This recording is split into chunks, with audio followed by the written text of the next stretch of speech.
Bonjour à toutes et bienvenue dans cette nouvelle vidéo. Voici les programmes de ce journal foot d'aujourd'hui.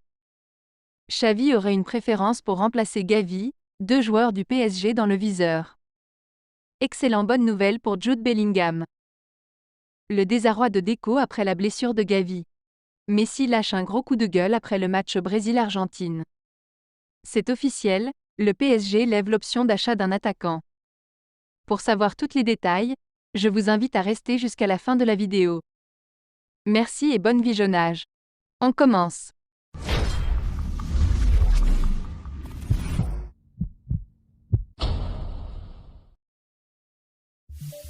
Hier soir, dans le cadre des éliminatoires pour la Coupe du Monde 2026 au Maracana, l'Argentine s'est imposée contre le Brésil grâce à un but de la tête de Nicolas Otamendi. Si la rencontre a nettement été animée par de graves incidents en tribune, Lionel Messi n'a pas voulu minimiser l'exploit de l'Albicéleste sur les réseaux sociaux. Cette équipe continue d'écrire l'histoire, a lâché l'octuple ballon d'or argentin. Si Lionel Messi avait ordonné à son équipe de rentrer dans les vestiaires après les incidents en tribune entre les fans argentins et la police brésilienne, ce dernier n'avait pas mâché ses mots à la fin de la rencontre face à la presse. Sur les réseaux sociaux, le champion du monde argentin en rajoutait une couche pour dénoncer ces événements. Grande victoire au Maracana même si elle sera marquée par la répression des Argentins une fois de plus au Brésil. Cela ne peut être toléré, c'est de la folie et cela doit cesser maintenant, a-t-il publié sur Instagram. Vous avez défendu le peuple et joué avec votre cœur pour nous, merci capitaine, a répondu dans les commentaires son coéquipier Rodrigo de Paul. Plus tôt dans la journée, nous apprenions que Tottenham n'était pas disposé à laisser filer Giovanni Lo Celso pour la deuxième partie de la saison au FC Barcelone. Pas de quoi néanmoins empêcher Xavi de souhaiter sa venue. Sport et Mundo Deportivo sont formels, le technicien espagnol a fait de l'international argentin sa priorité pour compenser la blessure longue durée de Gavi. Et contrairement à ce qu'annonçait Carrusel Deportivo, les deux médias catalans se montrent plutôt optimistes quant aux chances barcelonaises dans ce dossier, Ange Postecoglou ne comptant pas sur ce service. Mais Lo Celso n'est pas le seul joueur ciblé par le Barça.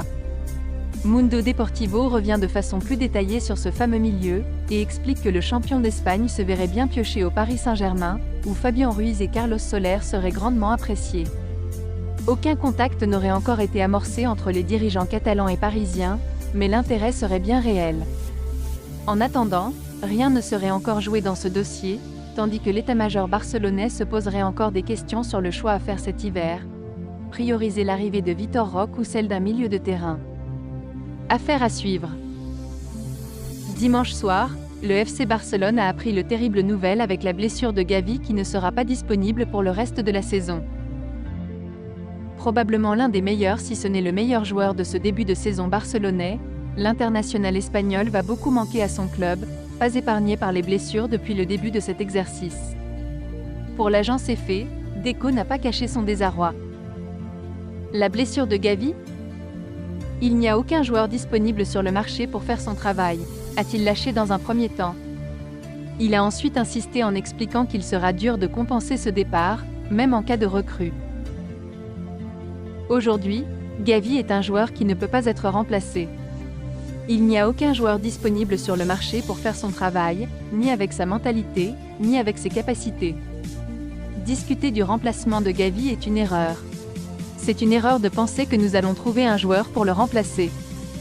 Nous ne le trouverons pas. Nous n'allons pas devenir fous avec la blessure de Gavi. C'est triste pour lui, pour nous en tant que club, mais nous ne trouverons pas de remplaçant, a-t-il ainsi conclu. Reste à savoir si cette posture est définitive, ou si elle confirme bien que la priorité du Barça sera de ramener Vitor Roque cet hiver. Affaire à suivre. Une bonne nouvelle qui va donner le sourire à Carlo Ancelotti. Lors de cette trêve internationale, l'Italien a dû s'arracher quelques cheveux de la tête en voyant les nombreux blessés dans son effectif.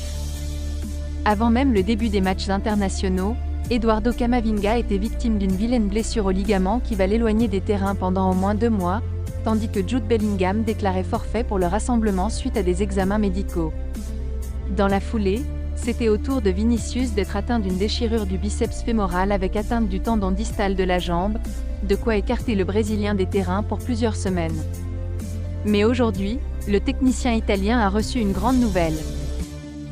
En effet, alors que l'inquiétude pouvait régner pour Jude Bellingham, l'international anglais de 20 ans va rapidement retrouver le chemin des terrains, comme l'indique le média DAZN. En effet, l'auteur de 13 buts en 14 apparitions depuis son arrivée en provenance du Borussia Dortmund, sera présent avec le reste du groupe pour l'entraînement collectif de demain.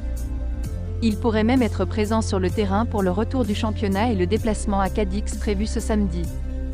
L'entrejeu madrilène récupère un sacré morceau pour faire oublier les longues absences de Tchouaméni et Camavinga. Durant cette trêve internationale, le PSG a souhaité lever l'option d'achat de Gonçalo Ramos auprès de Benfica alors même que la première moitié de saison n'est pas encore terminée. 40 jours avant le prochain mercato d'hiver et visiblement déjà convaincu par le profil de l'attaquant portugais, le club de la capitale a publié un communiqué à ce sujet. Le joueur est désormais parisien jusqu'en juin 2028. Le Paris Saint-Germain est heureux d'annoncer avoir levé l'option d'achat de Gonçalo Ramos.